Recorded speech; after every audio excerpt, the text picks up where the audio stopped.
Good morning, everybody. Thanks for attending our press conference that we have each Wednesday morning after our city council meeting on the prior Tuesday evening.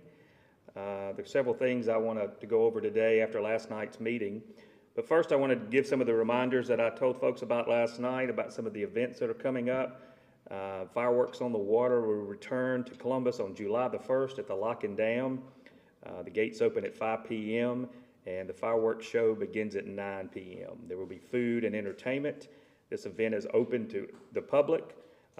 We want to thank Visit Columbus and the Cultural Heritage Foundation, who's partnered with the Corps of Engineers, the Columbus Air Force Base, the city and Lowndes County.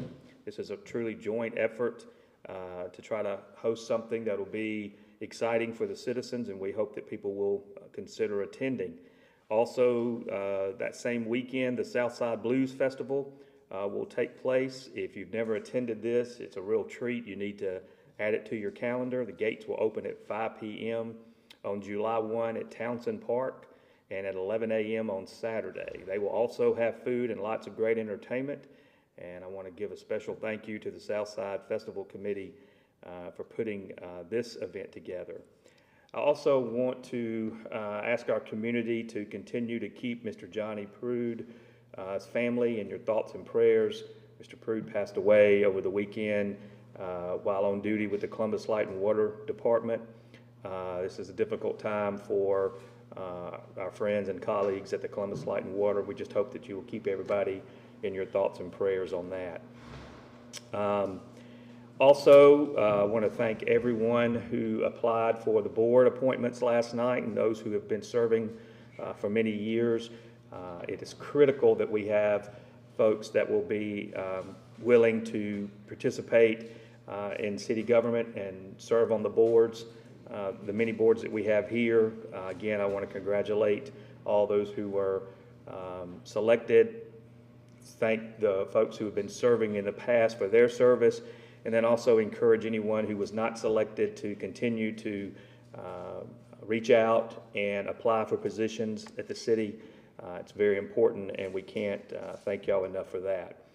Okay, there were several topics that we talked about last night. One that I'm very interested in getting some clarification on is our ARPA money.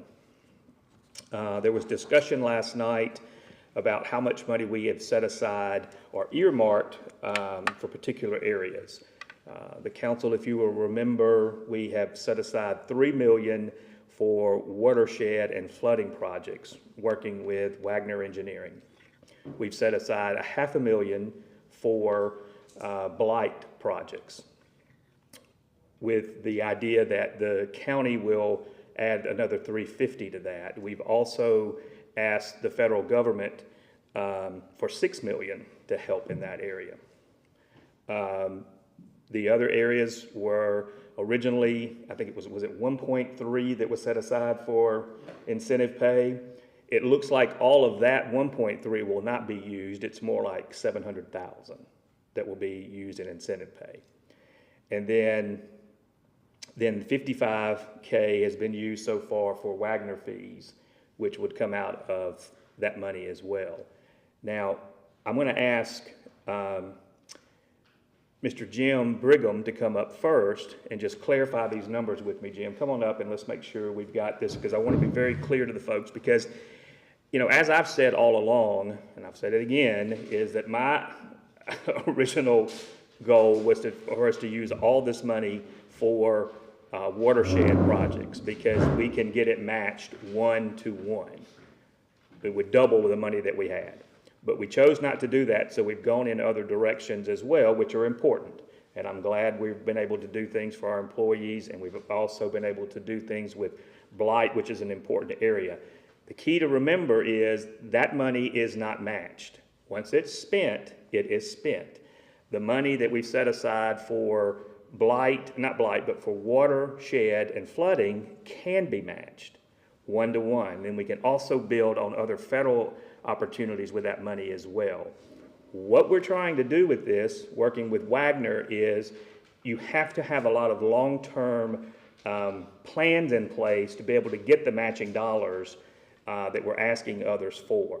That's what the projects that Wagner have been working. There's been a lot of confusion about what Wagner is actually doing and what they're not doing.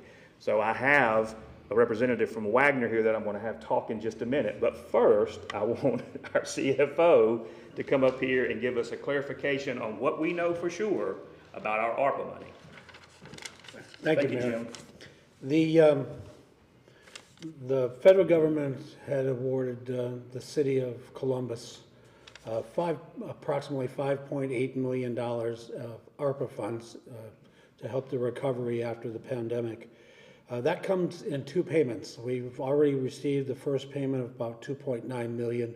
The second payment is due any day now because it's about a year later that we will receive the second payment. So in total, $5.8 million. And, of that $5.8 million that we will have, we have spent $55,700 with Wagner.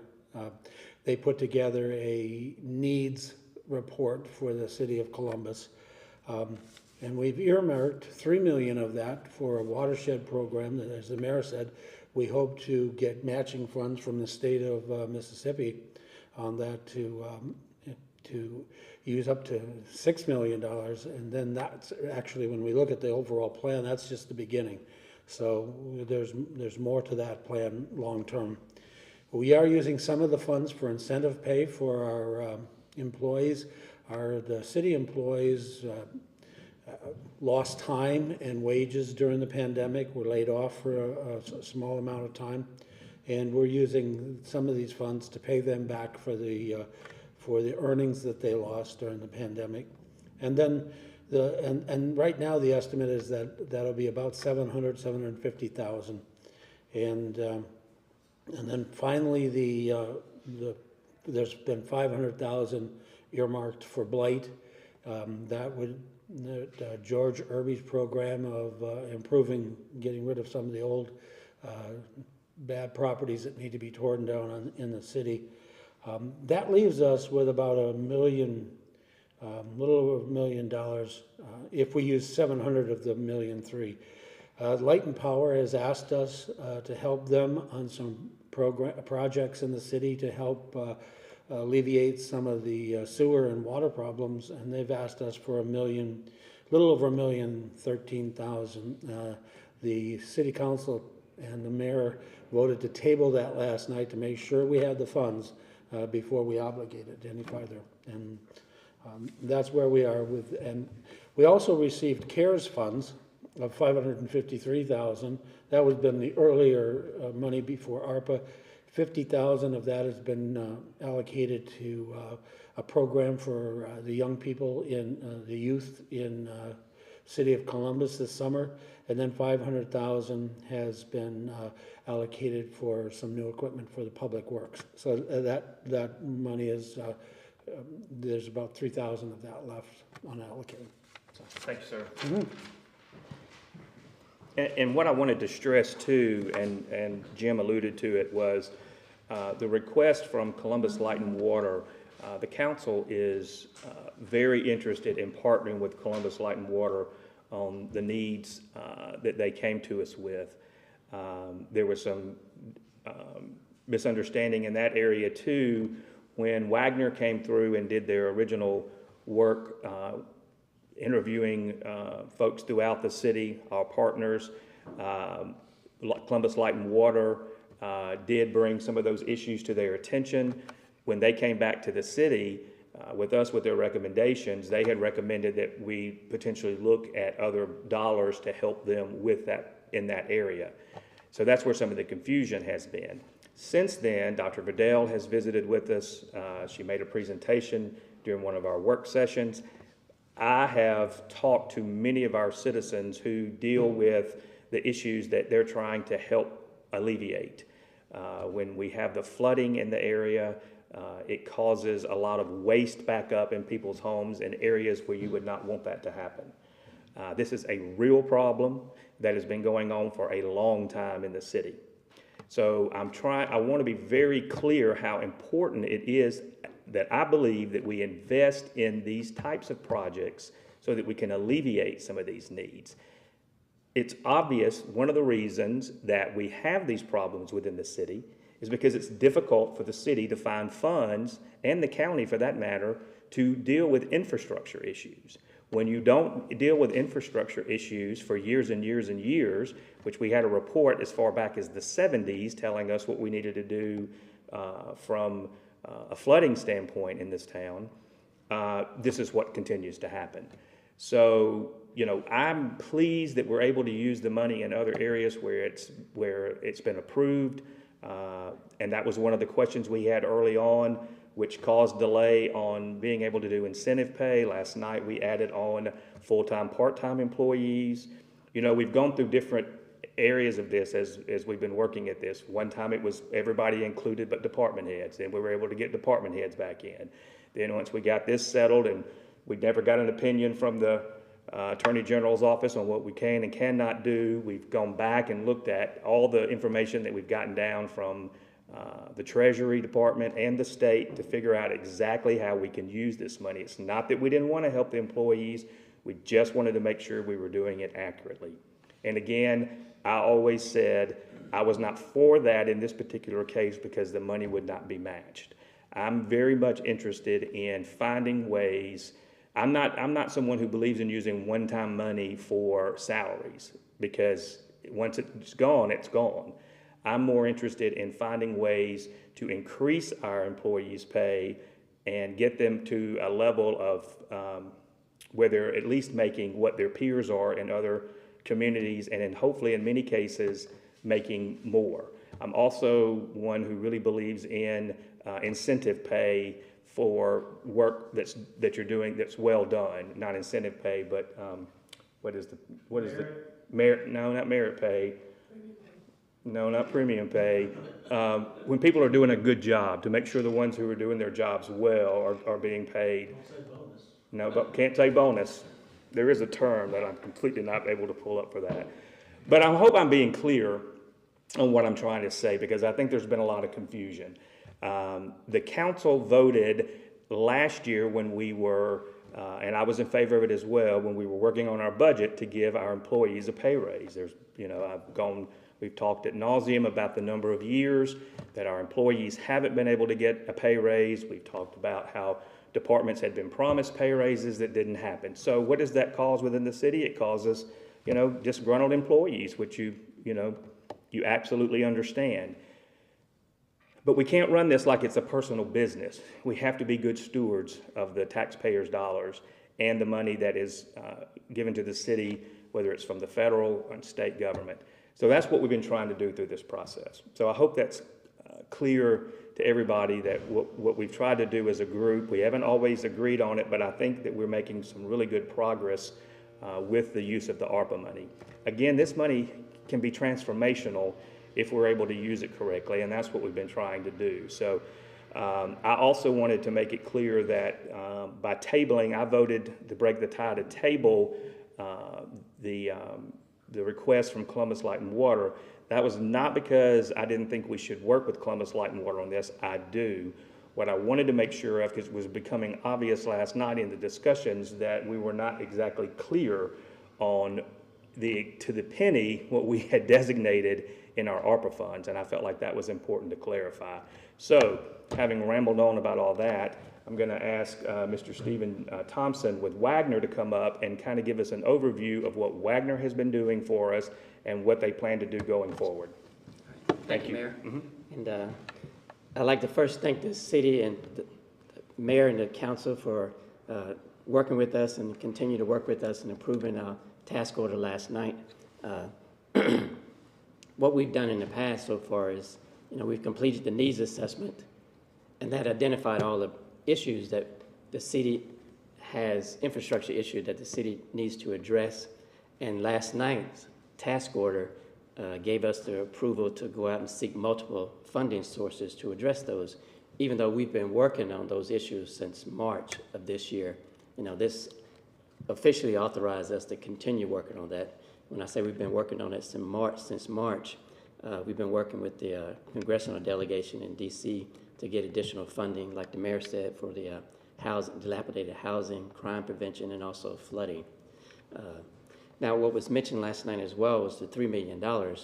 all of the work that Wagner has been doing is going to come from that $3 million.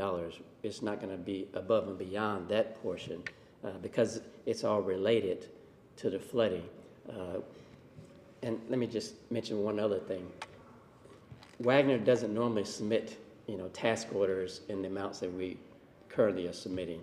But due to the time frame of ARPA, everything has to be spent by December 31st, 2026. So we have 4 years to spend all of the money and get all of the projects done. So we're on an accelerated pace.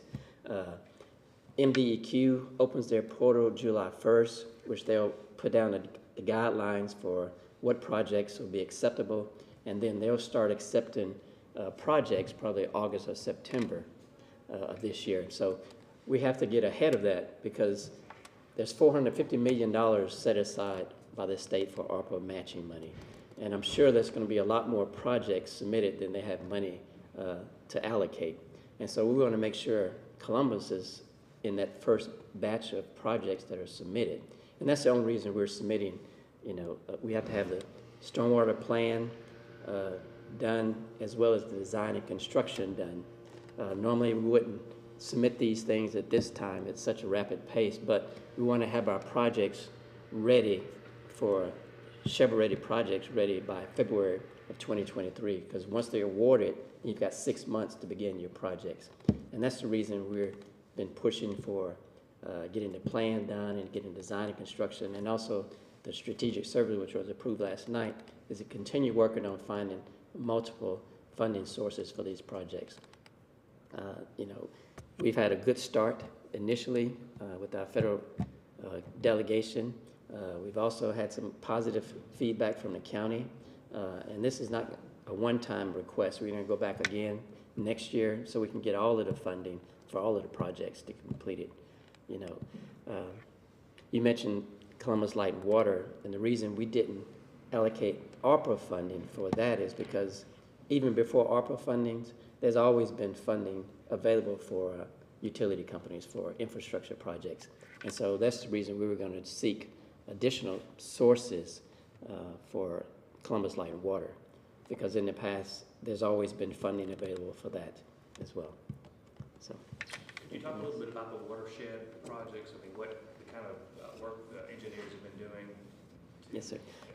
We've identified, initially, this is a collaborative effort on the watershed projects. When we came back and when we met initially in January, we met with the council and the department heads, and they gave us a list of projects what they felt were necessary to begin. After we presented our report, then we had some additional discussions. So we've now revised the design and construction on which flooding areas we will address, and it's going to run from 15th Street all the way up to 82nd Street. We've rode around with two of the council members a couple weeks ago, and they identified that these are the areas that they would like us to address as far as flooding initially. What our plan is to slow the water down as it comes into the city of Columbus. And that way, the water will have time to traverse through the city. And that way, and that's how the water can get off the roadways and out of people's yards and homes and things of that nature. So we can, what our stormwater management plan would do, will identify ways to mitigate flooding, be it retention ponds or detention areas, or and then also identify some maintenance areas that would need to be done in conjunction with the mitigation areas. So. Can I ask a question? Sure. Yes, sir. I heard recently from somebody, and I can't remember who it was, that rural water associations there's a separate pool of That's money correct. available for them. That's correct. Would municipal utilities fall within the parameter of that, or is it just rural water associations? That's only for rural water associations. There's $350 million set aside through the Department of Health for rural water associations. So I was at the Lowndes County board meeting the other day, and they wanted to give some money to the Rural Water Association, but they've got their own pot that they don't even have to go through the county. They can go through the Department of Health, and they can get up to $2 million without even, because they didn't get into ARPA funding, so they can get up to $2 million. Anyway. But no, it's not for utility companies that are owned by the cities. Thank you all. And like I said, thank you, Mayor, for your continued support.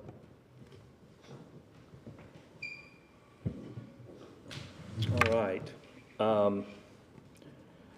Last night, we also had a couple of topics that we discussed in executive session, and I always like to have our city attorney, Jeff Turnage, come up and address the issues that we faced in executive session.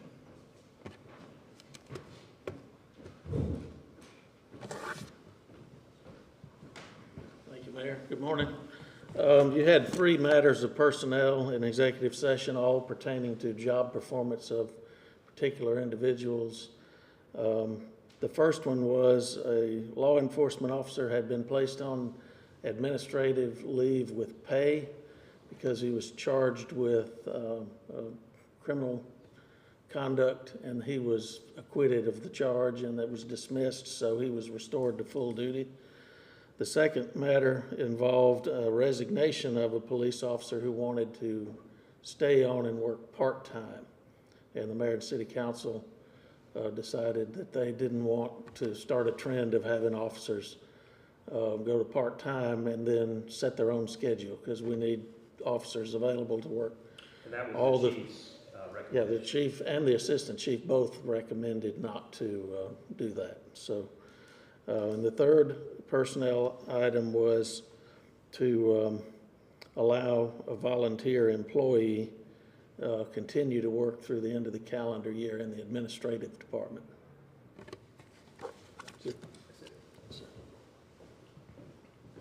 Yeah, the issue with the police officer who was, has resigned but wanted to come back part-time, the council upheld the chief's recommendation of not allowing this person to come back as part-time. And the council voted 5-1 to support the chief on that decision. Now I think there's some questions I'm going to ask Mr. Mr. Weigel, Mr. Kinney, Mr. Weigel. What is your name? Mr. Kinney, come on up. There was, well, yeah. If you'd come up, Mr. There was some questions, and that's an inside joke. If y'all didn't watch the council meeting last night, there was a little difficulty in getting Mr. Kinney's name pronounced just right. But there were a lot of questions about the issues that he discussed last night, so I'm going to let him come on up and let y'all pepper him with questions. Thank you, Mayor. Thank you. Yeah, this is in reference to Last House on the Block located off of Tuscaloosa Road. I met with Mr. Bill Brigham and Kevin Styron several months ago on site, and they discussed plans to, in the future, build an activities building. Of course, I told them that would require Planning Commission and Council approval, and they were aware of that because they went through the process twice already. Also mentioned that since they were located in the floodplain, that before they did anything, they needed to hire an engineer, just as our flood damage prevention ordinance states. So I received a call last Thursday from Councilman Green, that they were bringing in fill. That's the first time I realized any fill was being brought in. At that time, I immediately called Mr. Bill Brigham, who lives now in Ackerman, and suggested they stop immediately and question him about whether he had hired an engineer or not. They had not, but he asked me for my recommendation. I did give him a recommendation of an engineering firm that I knew was qualified to perform the calculations needed for the pre and post balance of the material that was brought in. So yesterday, I demanded they stop bringing in the fill, and they did stop. To date, they have brought in 5,600 yards of material with an anticipated amount of 6,400 yards in total.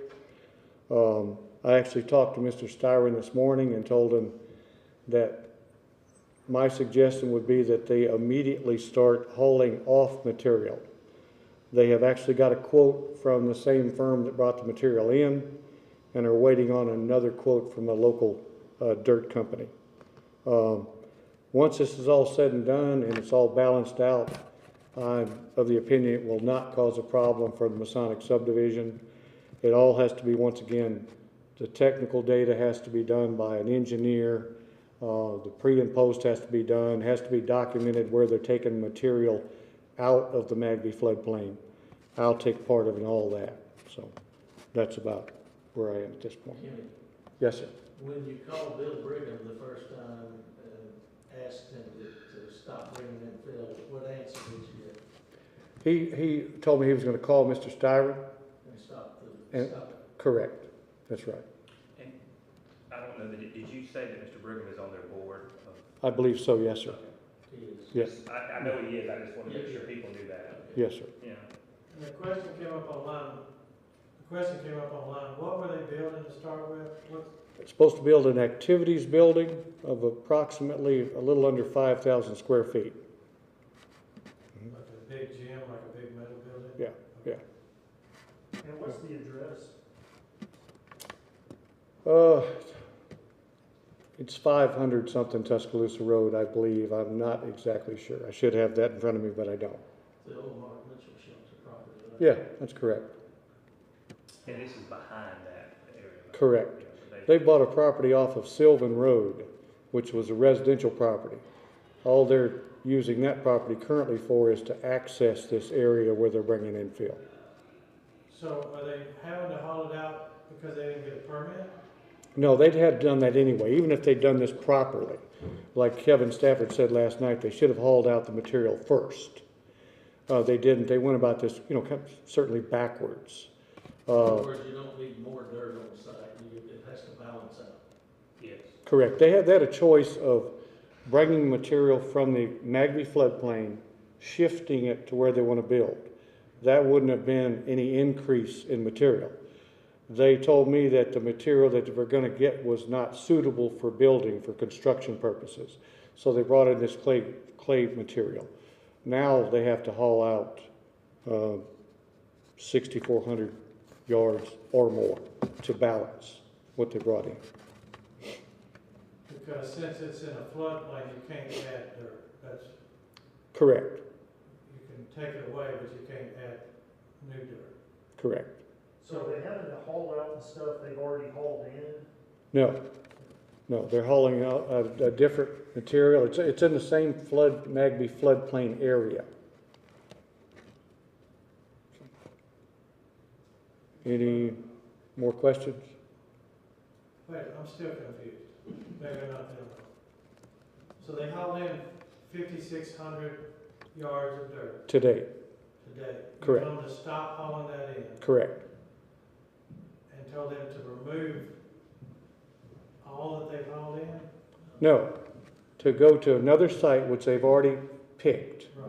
and they have it available, and the local engineer has already documented the existing elevations at that site. Right.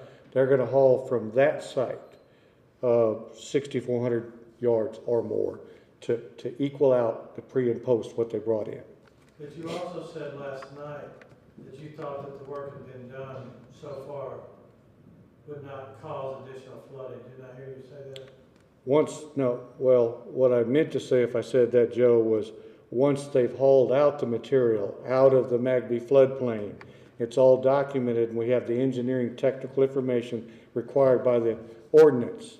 I do agree that it will not cause additional flooding issues. Is that what is causing the confusion when he says hauling out? Yes. It's not coming it's out of that area, but onto another location? Correct, completely out of the Magby floodplain. But not off the property? And then once this is done, can they build the building? You still have to go through the planning approval process. That's what I told Mr. Brigham. I would have suggested you went through the planning approval process first. I believe they went about this backwards, in my opinion. Last question I was asked online. A load of dirt is how many yards? About 16, 16, so this was hundreds of loads then? yes. Thank you. I think you answered this already, but just to be clear, did they get a permit on the front end at all? They did not.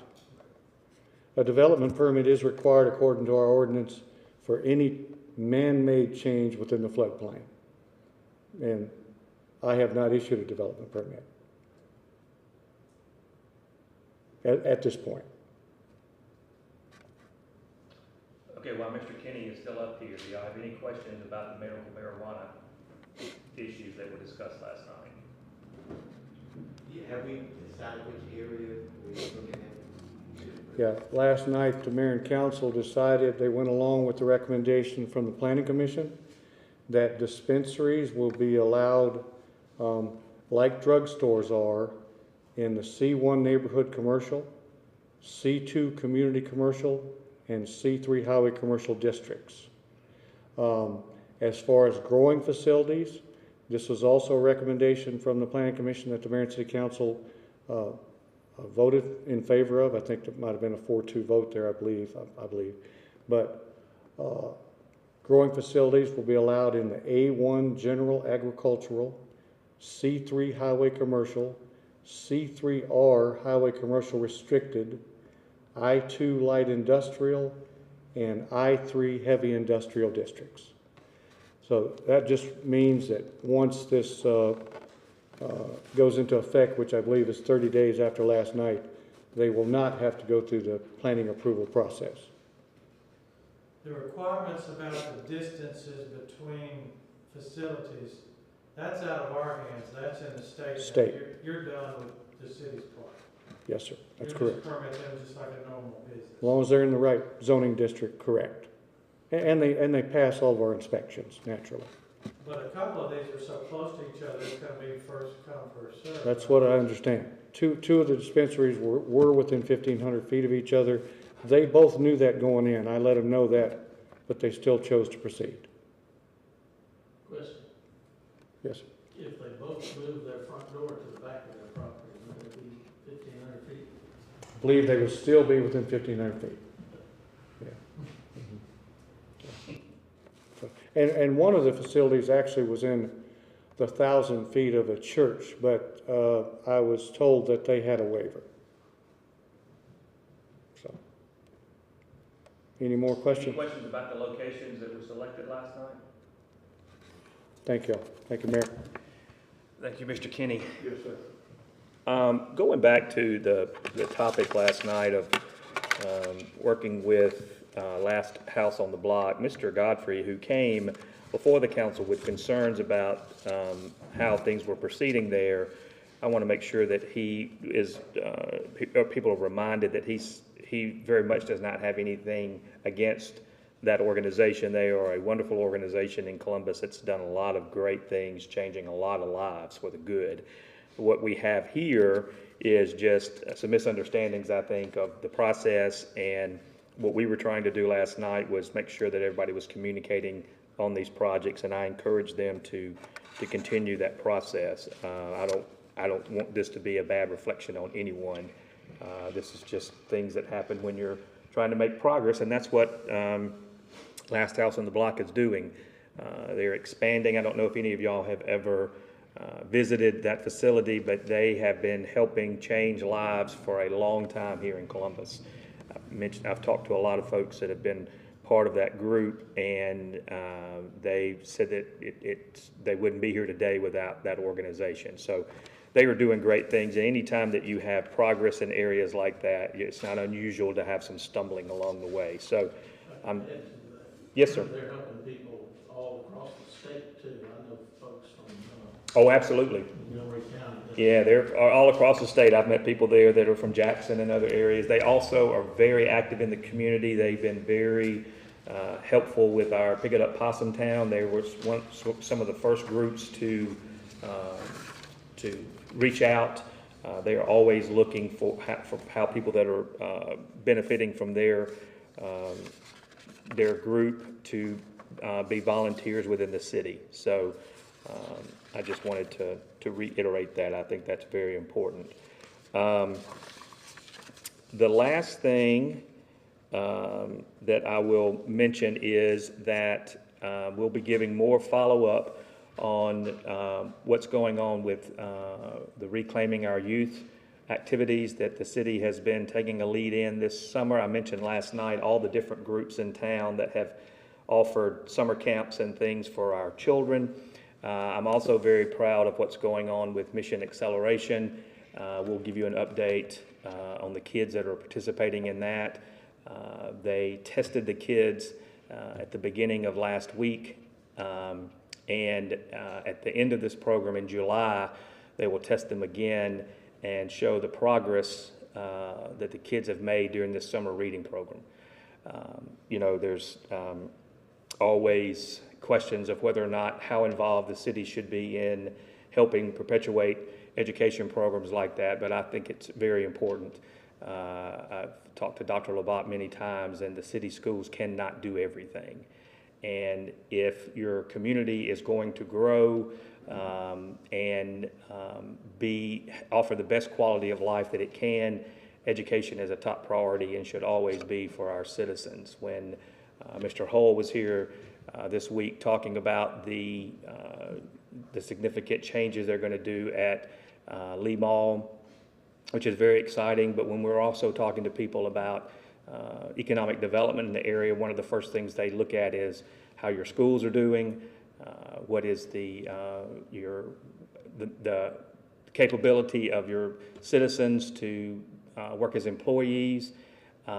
So we're going to continue to reach out and partner with the city's different groups, the local schools, the universities, to make sure that we can do whatever we can do to help bring more events for our youth here and our children to make sure that they have all the educational opportunities that we can. And so I look forward to getting with the media later on and letting them come in and view some of the things that are going on with the youth program that our COO has been leading, and then also in Mission Acceleration. So with that, does anybody have any questions for me? Last night, you guys dropped the interim from Chief Hughes' title. Could you maybe talk about that and Yeah, that was a, well, as you can see, you got a standing ovation from me and the council. Yes, we did. You know, we went through a process of doing a search. There were no other applicants for the position. And the council, I think, showed again last night that how much we respect the Chief Hughes now, his long tenure with the fire department. The outgoing chief had recommended him as well as someone who would be the best for that particular role. So we're thrilled that he is in that role and that we have taken the interim from his title. I was already referring to him as chief because he has been acting in that role. I don't think you'll find anyone that's more professional than Chief Hughes. He's passionate about the fire department. He's got great ideas of the future for that department. So yes, we were very happy to remove the interim from his title. what's the salary for that position? 71, I think it's 71. Hopefully that'll change in the budget year. Yes, that needs to change in the budget year if at all possible. I think it's 71. We can double check it for sure. Did you want to mention the PD promotions?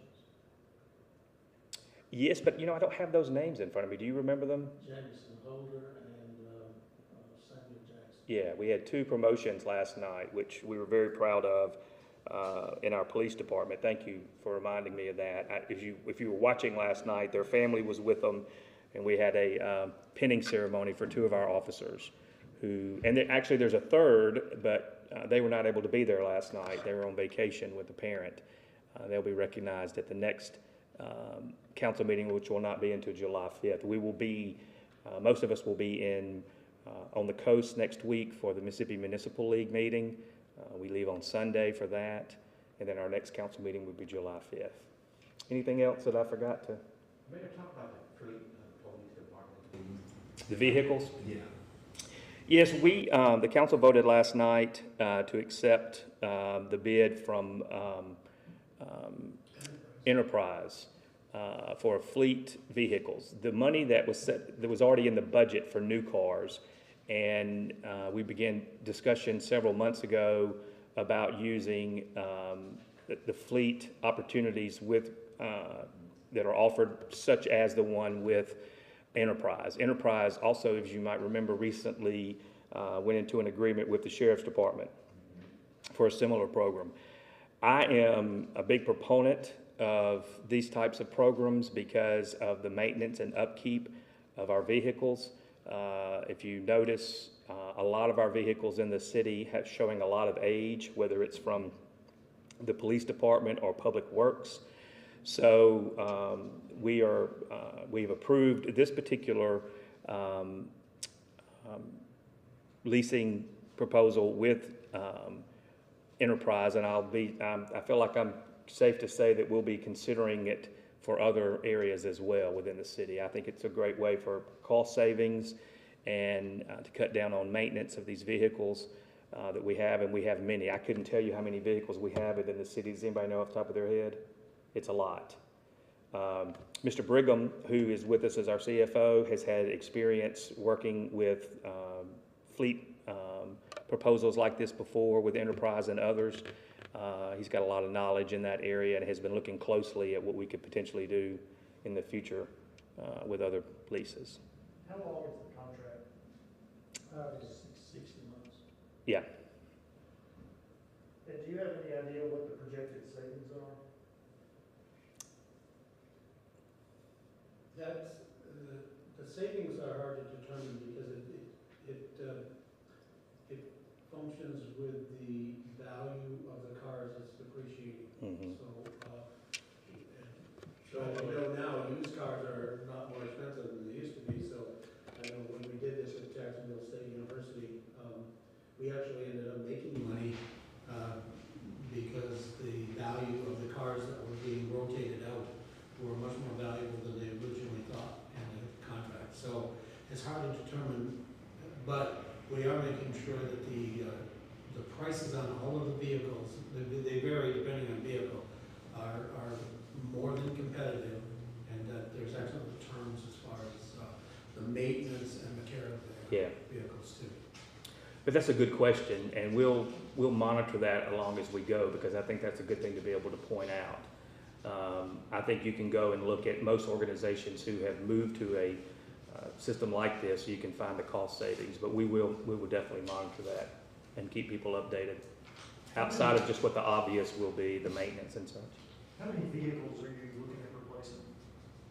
We said that last night. How many were we replacing? Well, his 37, he's got 12 vehicles that he's leasing and 12 that's leasing, yeah. and 25 that are remaining, are being recycled. So I think it was total of 37 vehicles in total, but only 12 under this first lease. Yeah, and this again is money that was already budgeted for this originally to purchase vehicles, and then we began looking at this opportunity. So there are 37 total vehicles, but the fleet management program's only looking at 12?